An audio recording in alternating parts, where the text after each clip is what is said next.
siap. Ini biasanya udah banyak, Pak. Ini tumben. Ini sambil nanti saya dan rekan-rekan untuk meminta siswa untuk segera bergabung. Moga untuk dimulai mawon mboten napa-napa untuk mempersingkat waktu, Bu. Ya, baik. Bismillahirrahmanirrahim. Assalamualaikum warahmatullahi wabarakatuh. Waalaikumsalam warahmatullahi wabarakatuh. Waalaikumsalam warahmatullahi wabarakatuh. Oke, selamat siang, salam sejahtera untuk kita semua. Alhamdulillah hari ini kita bisa ketemu lagi di kelas sosiologi ya, teman-teman dari Sanden. Panas ya Sanden ya, teladan panas banget ini. Di tempat teman-teman mendung atau panas juga? Panas, Bu. Alhamdulillah. Oke, semuanya sehat? Alhamdulillah. Oke, ya di teladan sudah 100% PJJ. Kalau Sanden gimana, Kak? Masih offline ya? Tatap muka? Besok mulai online.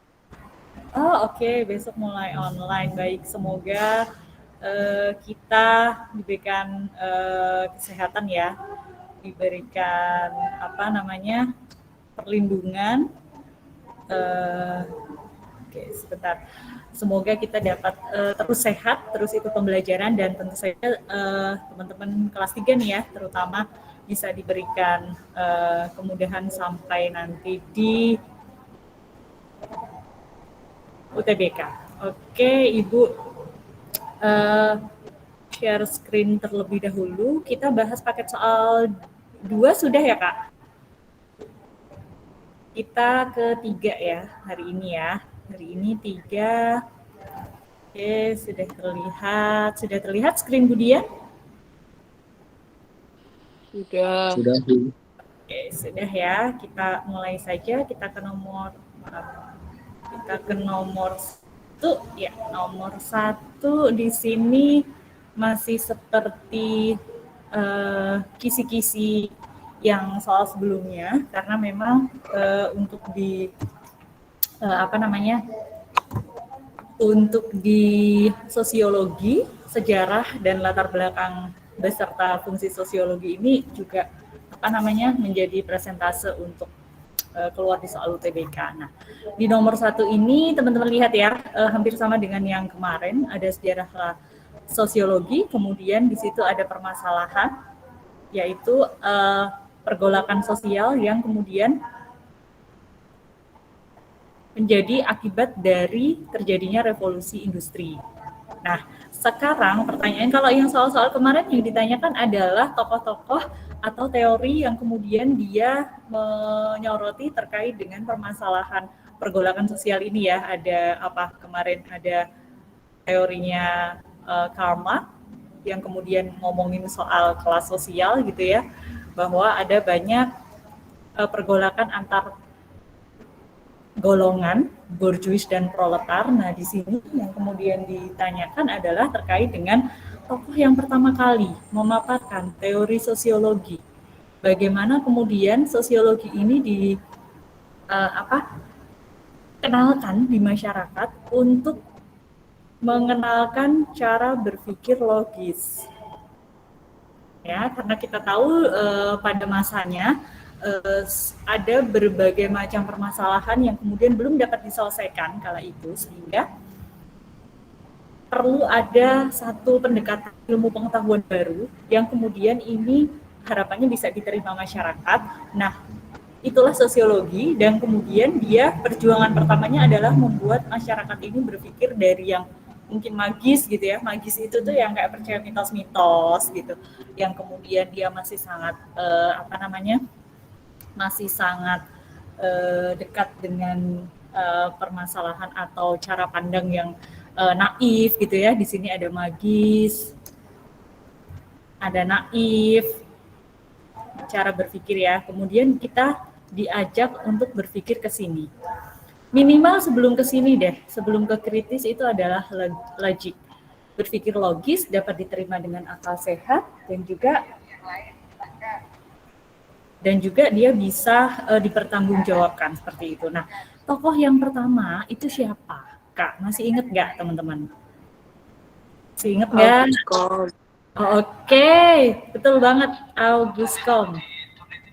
Ini yang kemudian menjadi tokoh pertama sehingga dijuluki sebagai siapa, Kak? Bapak sosiologi. Oke, Bapak sosiologi ya di sini ya. Kemudian Marx masuk dalam permasalahan kelas sosial ini, Weber ngomongin tindakan sosial, Talcott Parsons dia ngomongin soal fungsionalisme struktural, and then Jacques Derrida dia adalah sosiologi kontemporer, dia mengembangkan teori-teori sesuai dengan karakteristik sosiologi yaitu kumulatif ya, jadi dia mengembangkan teori. Oke, nomor 1 aman, gampang ya. Kita ke nomor 2. Nomor 2 kita dihadirkan dengan soal di mana titiknya adalah pada superioritas. Berarti kalau superior ini merasa rasnya paling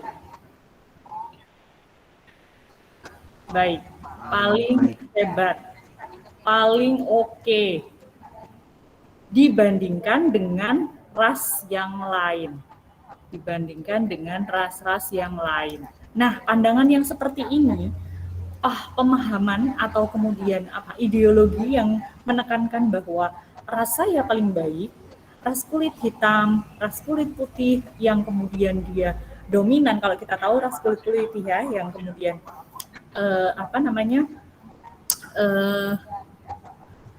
dominan ya, mendominasi bahwa seolah-olah putih itu lebih oke gitu. Nah, itu menunjukkan paham yang apa? Ini kita bicara ideologi. Kalau bicara ideologi berarti kaitannya dengan paham. Kalau paham itu pasti menggunakan istilah isme ya. Nah, kita lihat nih di sini. Apakah primordial, etno, chauvinism, or hedonism? Etno. Kalau primordial apakah? Oh oke, ya sudah ada yang jawab. Kalau primordial adalah kelompok yang paling dominan, fanatisme terhadap kelompok. Kalau etno itu berarti etnis ya, etnis termasuk di dalamnya ras. Oke, jadi good, jawabannya yang B. Chauvinisme ini adalah paham kedaerahan. Ini relate juga sama si primordial. Kemudian sektarian ini adalah politik aliran. Oke, and then hedonism ini kaitannya dengan apa? Kehidupan duniawi yang kemudian dia hanya ingin bersenang-senang gitu ya. Oke, nomor 2 aman, ada nanya dulu? Kalau enggak kita cepat ke nomor 3. Nomor 3, syarat terbentuknya masyarakat. Udah langsung ke sini aja nih. Syarat terbentuknya masyarakat berarti yang mana dong? Harus ada, yang pertama adalah apa? Individu interaksi nilai ya. Individu interaksi nilai sih syarat terbentuknya masyarakat. Apakah individu? Norma ya enggak? Iya loh. Norma iya dong. Ya, berarti kerumun dulu dong, ya, berkumpul dulu. Individunya tidak sendiri-sendiri gitu. Dalam konteks ini adalah mereka menjadi, kalau kumpulan individu sebenarnya dia mau ngomongin apa sih? Ini jadi sebuah kelompok. Oke, jadi syaratnya adalah kumpulan individu yang kemudian berinteraksi, melahirkan yang namanya norma. Kalau hanya interaksi aja berarti apa? Hanya melakukan yang namanya hubungan sosial. Nah, di sini nih, individu berinteraksi, hubungan sosial aja, komunikasi. Nah, jika bicara konteks terbentuknya society, ya, berarti dia harus ada koloni. Koloni itu kelompok. Kemudian ada nilai sebagai hasil dari interaksi mereka dalam kelompok, and then norma untuk batasan. Oke, jadi jawabannya ya 4 aja berarti apa, Kak?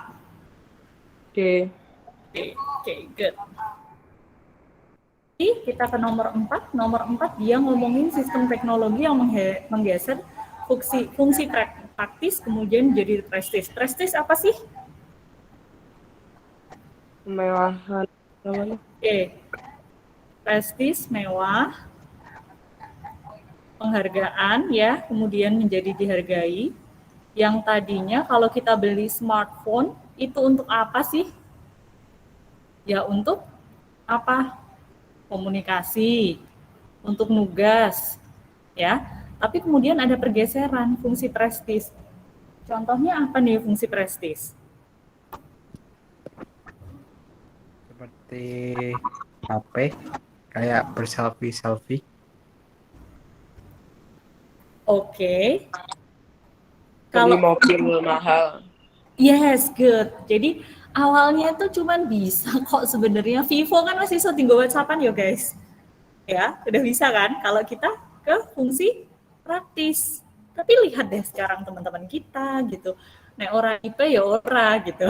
Kalau enggak dari Apple tidak. Kalau tidak pakai iPhone kayaknya terus jadi grade-nya itu B aja gitu. Nah, itulah yang kemudian menunjukkan ada pergeseran praktis ke prestis. Oke. Nah, itu dipahami dulu tuh di situ. Jadi kita dongsek gitu loh. Bagaimana sih ada pergeseran?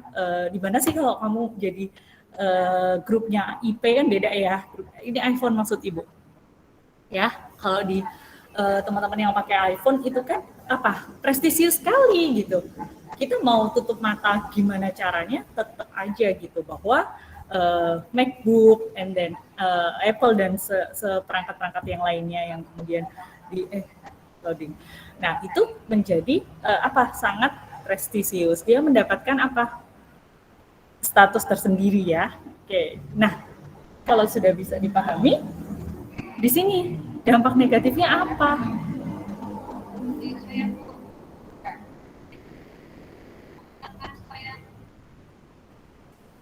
Dampak negatifnya terus gimana nih? Munculnya budaya konsumerisme.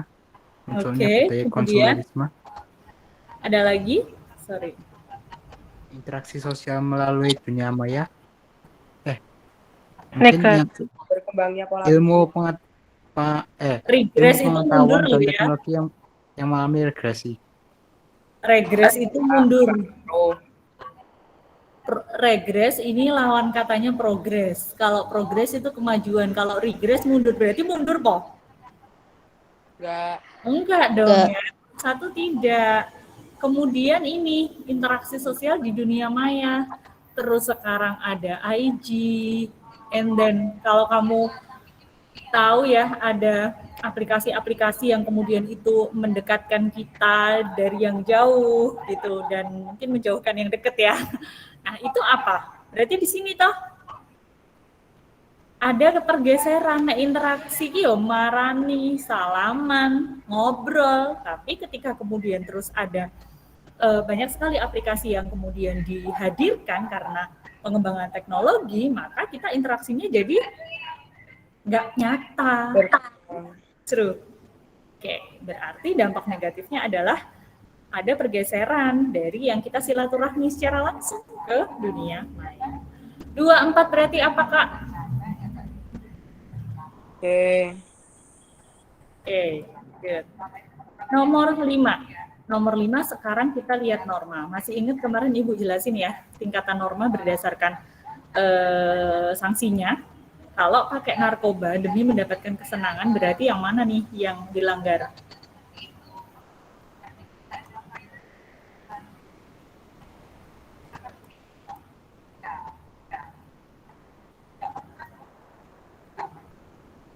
Pakai narkoba. Halo? Ya. Oke. Ya, berarti di mana nih mendapatkan biasanya kalau pakai narkoba otomatis dia ada apa ya? Rehab dan lain sebagainya ya. Berarti dia paling melanggar kesopanan kan enggak ya?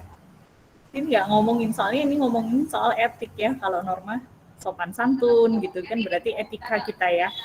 Adab tentu tidak ya. Tidak. Tata kelakuan? Betul? Iya. Betul. Oke, berarti di sini. Dengan konsekuensi apa berarti ini?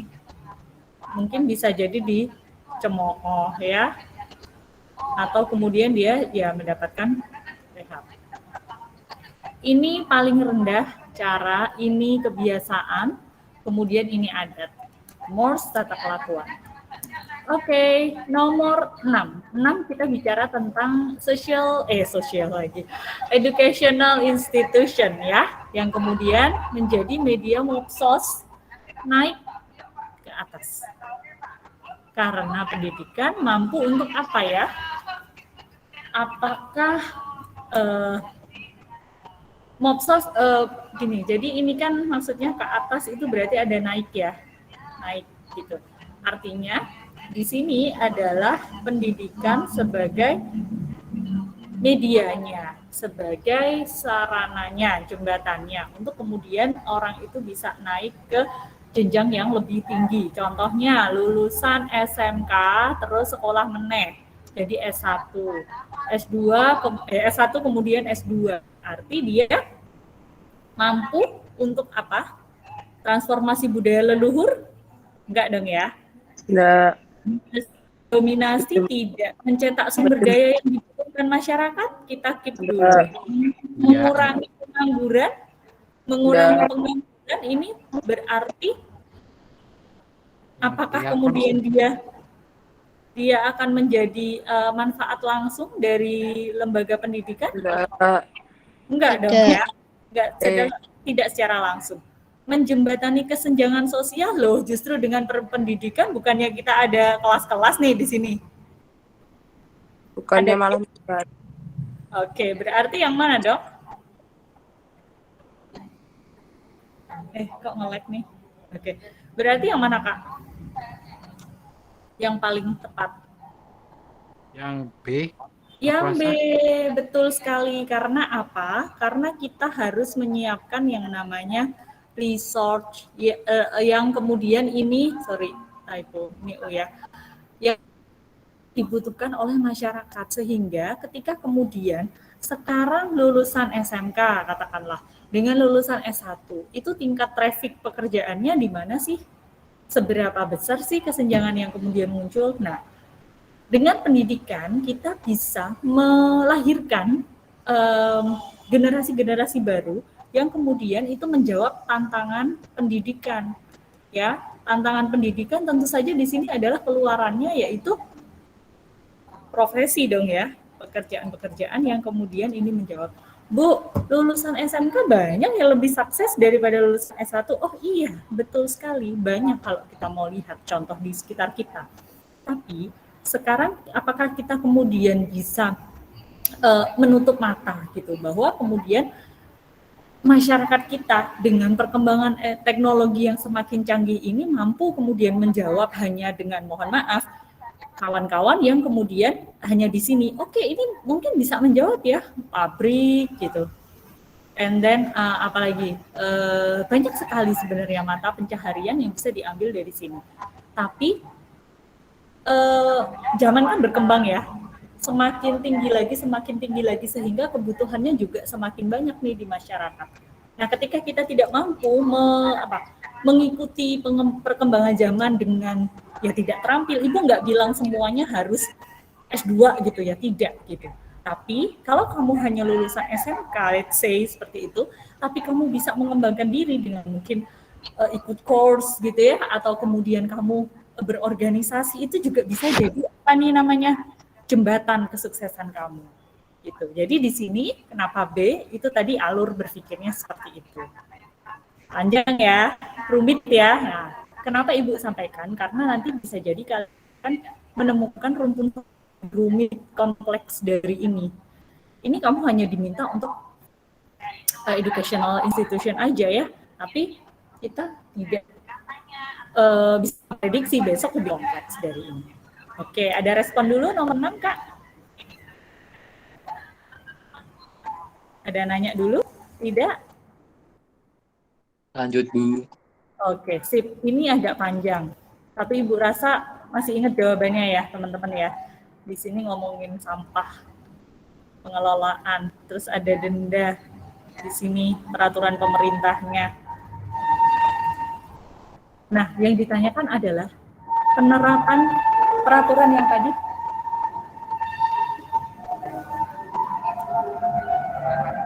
Penerapannya yang tadi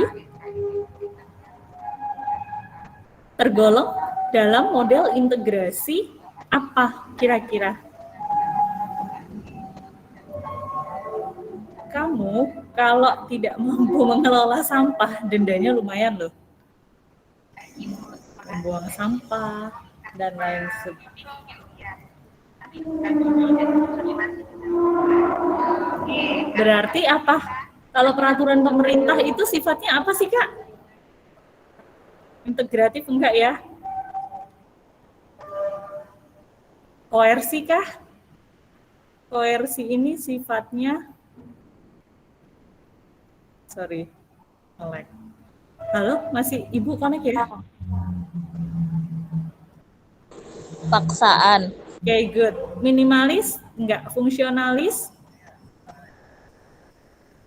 ya memberi manfaat atau berfungsi gitu ya. Mutualisme, kerjasama ya, saling menguntungkan. Yang mana ketika kemudian di situ jelas ada punishment. Konsekuensinya dari model integrasi koersi itu adalah adanya reward and punishment. Regulasi pemerintah, peraturan perundang-undangan, itu modelnya di sini. Kenapa? Karena coba kita lihat di sini ya. Sebentar. Kita lihat di di awal pertanyaan. Tunggu sebentar. Oke, di sini kita lihat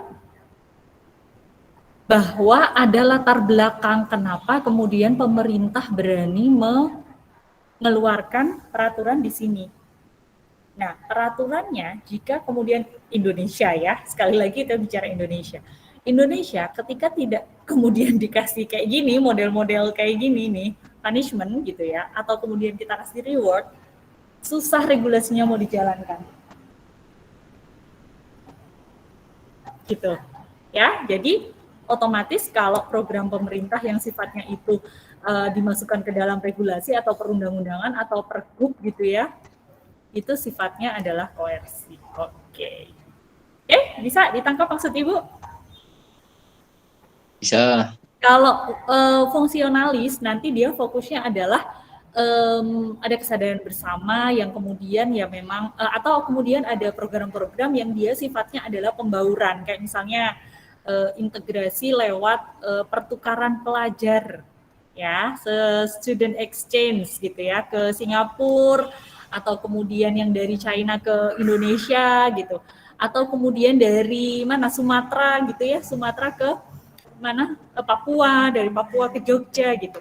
Student exchange merupakan atau pertukaran budaya itu juga masuk ke dalam model integrasi fungsionalis karena dia memberikan manfaat atau keberfungsian secara maksimal terhadap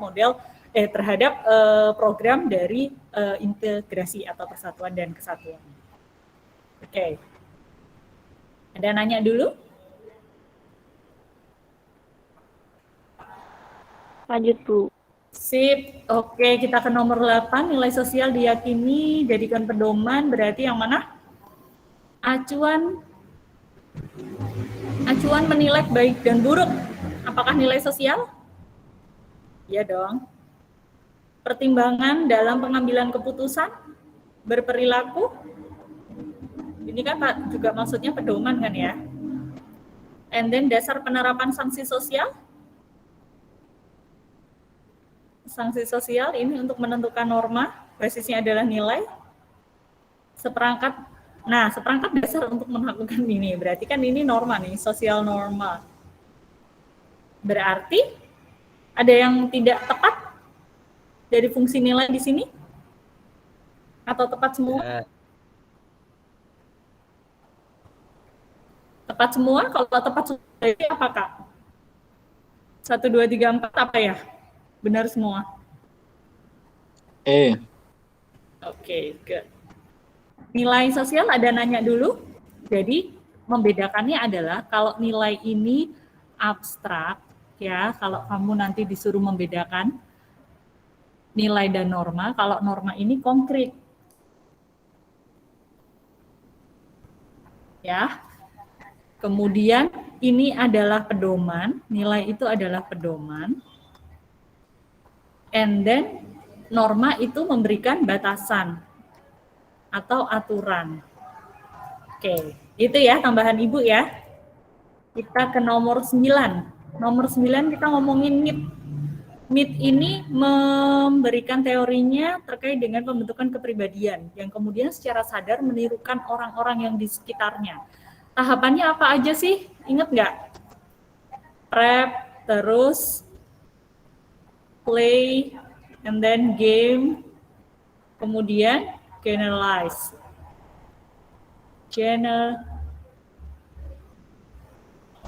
Oke. Halo, masih sama Ibu?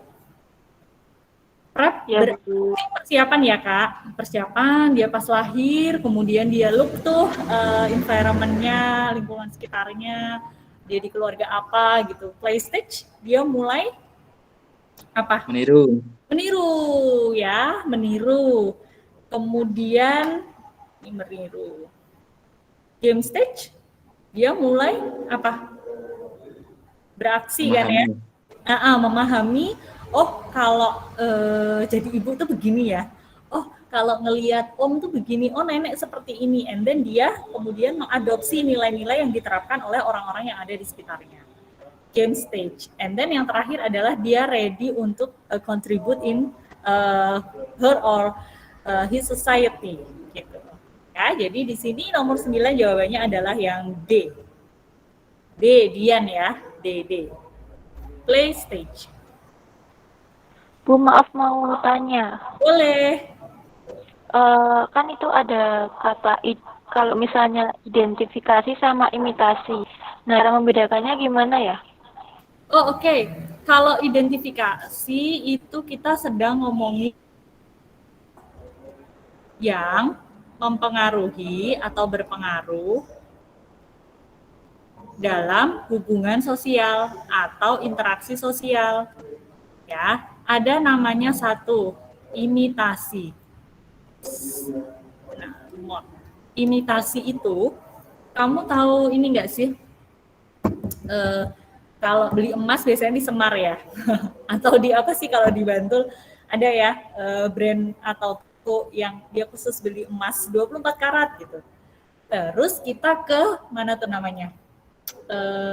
Agung Swalayan, ada nggak sih? Ada kan? Tahu nggak? Nggak tahu ya. Ibu kasih contohnya. Atau ke Purnama.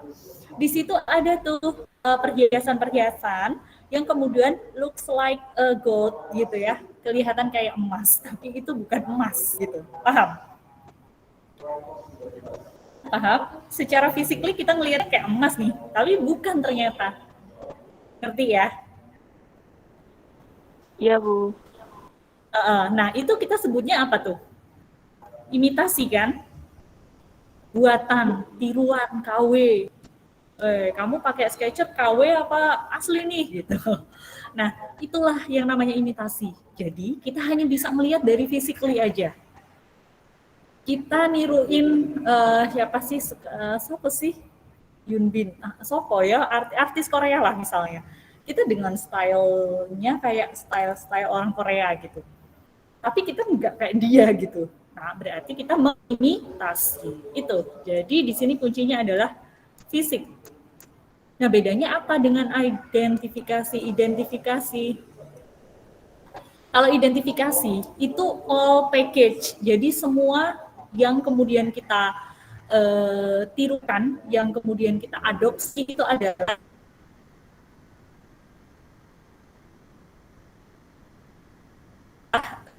yang sering, mungkin kalau ibu biasanya apa kerja terus dan kita ngikutin. Atau kalau lihat anak kecil deh, pakai heels and then pakai tas yang grenjeng gitu kayak mau berangkat kondangan gitu.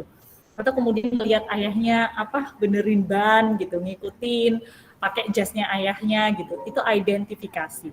Sampai kepada tingkah lakunya sampai kepada nilai-nilai yang dilihat oleh dia gitu. Ketika seorang ibu atau ayah itu mencontohkan, misal di rumah nih teriak-teriak ya, ngingetin kita atau menegur anaknya gitu. Nah si anak ini mengidentifikasi si ibu ini untuk ikutan teriak-teriak juga misalnya gitu. Nah itulah identifikasi. So nggak cuman hanya physically aja, tapi dia lebih deep, lebih dalam. Oke. Apakah cukup tercerahkan Kak? Sudah paham Bu, terima kasih. Oke, thank you. Gitu ya Kak. Masih ada 4 lagi sebenarnya. Kita nanti ketemu di minggu depan untuk ngomongin soal faktor yang mempengaruhi yang lain ya Kak. Oke, kita ke nomor 10. Nomor 10 ini masih norma, social norm yang kemudian konsekuensinya cukup berat. Berarti kalau paling berat tadi apa? Adat kan? Ya, ada. Gampang. Nomor 11. Penggolongan warga berdasarkan garis horizontal disebut dengan diferensiasi sosial. Betul nggak? Kalau diferensiasi sosial itu setara? Betul atau salah? Budian dia ditinggal tidur nih. Halo? Safira, Dewi, Eka, Mita, Satria. Masih sama ibu nggak? Tidak. Mas, Ya.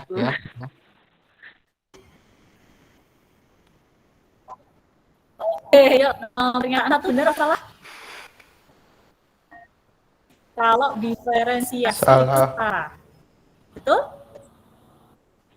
Yang betul apa? Bu. Kalau yang vertikal Iya. itu stratifikasi kan? Oke, kalau vertikal itu apa? Aduh, sebentar ya. Kalau vertikal itu berarti berjenjang karena ada atas ada bawah, kan gitu ya. Bawah. Kalau horizontal itu kan jejer, podo. Contohnya kalau horizontal itu apa sih? Jenis kelamin, suku, budaya, itu kan nggak ada toh siapa yang lebih baik, siapa yang lebih kelasnya lebih tinggi kan nggak sama. Nah, itulah yang namanya horizontal, setara atau sama. Jadi ini betul. Nah, benar tadi statementnya kalau vertikal itu memang ada kelas karena dia atas bawah. Kalau kelas itu berarti apa? Ada stratanya, stratifikasi sosial. Oke, gitu ya Kak. Sebab karena kodrat sosial secara manusiawi, manusia diciptakan memiliki harkat dan martabat yang sama dan setara. Benar nggak? Benar kan sebenarnya? Iya dong. Benar. Kenapa ada stratifikasi sosial? Ini karena ada sesuatu yang dihargai. Apa sih yang dihargai? Kriteria penghargaan di tengah-tengah masyarakat kita apa sih? Cuan ya, kamu punya kekayaan. Oke. Oke, profesi itu berarti apa? Masuk kemana? Profesi tertentu tentu harus menempuh pendidikan ya. Oke, kekayaan, pendidikan, kekuasaan gitu ya. Kehormatan gitu atau garis keturunan yang memang dia punya strata sosial. Tapi pada dasarnya diferensiasi sosial itu setara atau sama. Oke, kita ke nomor 12. Ascribed status merupakan yang didapatkan sejak lahir atau keturunan, betul? Betul kan? Betul. Ascribed. Oke, kalau yang perjuangan apa? Achieve ya, perjuangan sekolah gitu ya, atau kemudian dia memperjuangkan dirinya agar bisa menjadi, misal awalnya petani, dia mengembangkan diri jadi pedagang gitu, dia juga achieve. Oke, and then karena ascribed status diperoleh melalui perjuangan loh, benar apa salah ini? Salah. Oke, jadi jawabannya C. Karena kalau perjuangan itu achieve, kalau ascribe dari keturunan. Nah, ini ada faktor lagi nih. Sugesti merupakan salah satu faktor yang mempengaruhi interaksi sosial dan ditunjukkan dalam proses mempengaruhi secara mendalam. Betul atau salah? Sugesti. Kamu, Ibu tanya nih, sekarang Ibu tanya. Kalau ada temanmu nih, gimana Kak? Enggak Bu, Oke. lanjut. Oke. jadi nih kalau kamu ada temen ya, kita lagi cerita nih, kamu lagi ngobrol sama teman-teman, dan kamu lagi cerita, terus tiba-tiba apa namanya? Tiba-tiba temenmu cerita lucu tuh, semuanya udah ketawa. Dan ada satu temenmu yang kemudian, hah, maksudnya apa sih gitu? Dia orang guyu dewe, orang nyambung apa loadingnya lama gitu. Biasanya kalian sebut, bukan sebut, biasanya terus jokesnya kayak apa? Candaannya kayak gimana? Untuk teman kita yang loadingnya lama tuh. Apa? Ayo. Atau gini deh, kita mau ambil pulpen, yang kita ambil adalah spidol, itu aja yang paling gampang. Kita nggak fokus tuh. Biasanya dalam kehidupan sehari-hari kita apa namanya, interaksi sama orang terus dikatain apa tuh? Mungkin apa ya? Apa? Ayo. Lupa. Oke, lagi. Padahal jajaran tuh spidol sama pensilnya, pulpennya. Suruh ambil pulpen, tapi dia ambil spidol. Nggak loading gitu. Biasanya candaannya gimana? Tolol gitu. Aduh, itu bully, Kak. Enggak, biasanya candanya gimana? Jokesnya gimana? Mungkin Kak butek Kak rasa.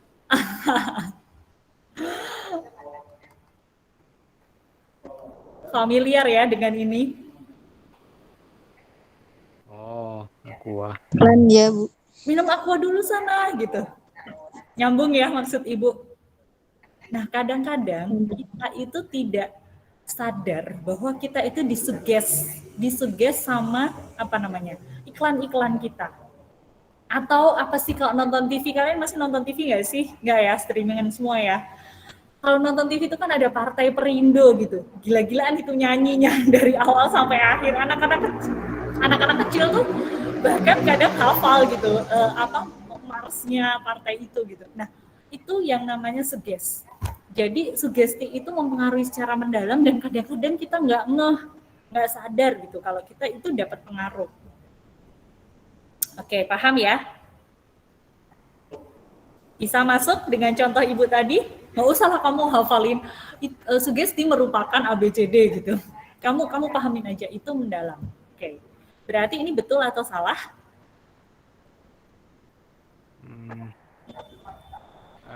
Betul. Betul. Oke, karena hubungan sosial dipengaruhi imitasi sama empati. Bener nggak? Benar. Hubungan sosial dipengaruhi faktor imitasi dan empati. Salah. Hubungan sosial, dipahami dulu, hubungan sosial itu dipengaruhi oleh faktor imitasi dan empati. Imitasi kan enggak anu kan, Bu. Iya, gimana Kak? Imitasi enggak jadi, Bu. Oh, nggak jadi dong.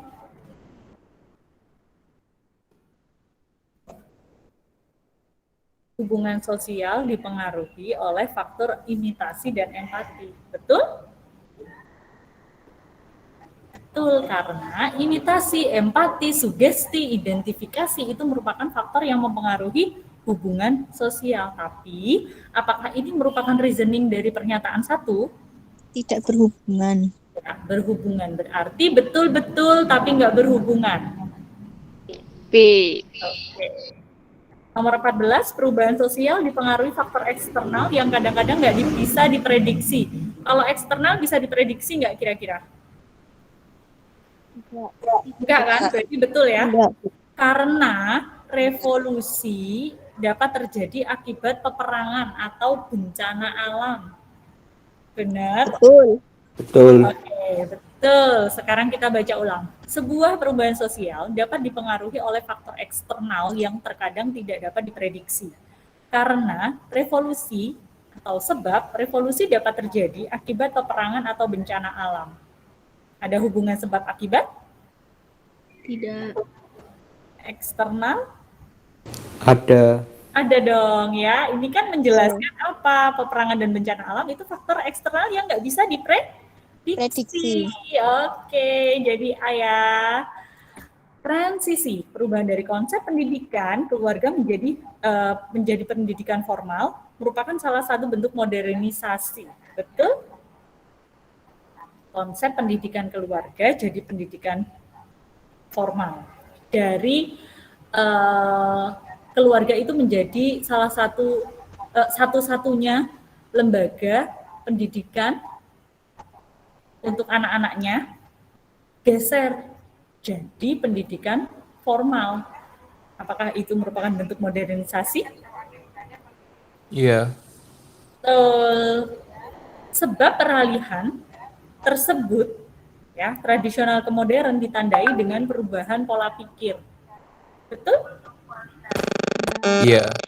Betul, Bu. Betul. Tapi apakah menunjukkan hubungan sebab akibat? Tidak. Peralihan kondisi tradisional ke modern ditandai dengan salah satunya perubahan pola pikir. Apakah kemudian ini menjadi sebab akibat dari sini? Iya. Ya. Kenapa, Kak? Coba kasih reasoning. Alasannya apa, Kak? Karena dari peralihan tersebut menjadikan yang dari pola pikir tersebut menjadikan pendidikan keluarga menjadi pendidikan formal. Oke, karena ada pola pikir baru yang kemudian menjadikan sekolah, ini contoh aja sekolah ya. Sekolah itu menjadi lembaga yang kemudian dia juga bertanggung jawab untuk memberikan pendidikan. Oke, betul-betul jadi oke, pas ya, kita sampai nomor terakhir dan waktunya juga pas, 2:10. Tentu ada masih banyak ya yang nggak paham atau belum sempat semuanya terbahas. Kita akan ketemu lagi di pertemuan berikutnya. Semoga sedikit yang kita bahas ini jadi manfaat untuk teman-teman ya. Tambah mumet? Tambah mumet, Tara? Alhamdulillah. Mumet. Kalau tambah mumet, gue berarti gue thinking, ya kan? Mumet kan adalah salah satu indikator kamu thinking, ya kan? Nah, kalau tadi cuma ngikut-ngikut jawabannya ibu, berarti nggak mumet. Kalau ada yang jawabannya loh, aku kan jawabnya enggak kok, kemudian ada hubungan sebab akibat, ya itu thinking. Artinya ada sesuatu yang kalian dapat hari ini. Ya, semoga semuanya yang nggak mumet pun tambah tercerahkan dan menjadikan manfaat untuk kita semua ya, Kak ya. Semoga ya semuanya sukses gitu ya untuk di jurusan yang dipengenin. Ibu juga bantu doa dari sini. Oke, mohon maaf lahir dan batin kalau Ibu kurang jelas, kecepatan atau pakai bahasa yang muter-muter gitu. So sorry. Dan terima kasih sekali lagi Bapak atau Ibu yang bersamai kelas sosiologi pada siang hari ini. Terima kasih sekali lagi. Wassalamualaikum warahmatullahi wabarakatuh. Selamat siang. Sehat terus ya. Terima kasih banyak, Bu. Terima kasih, Bu.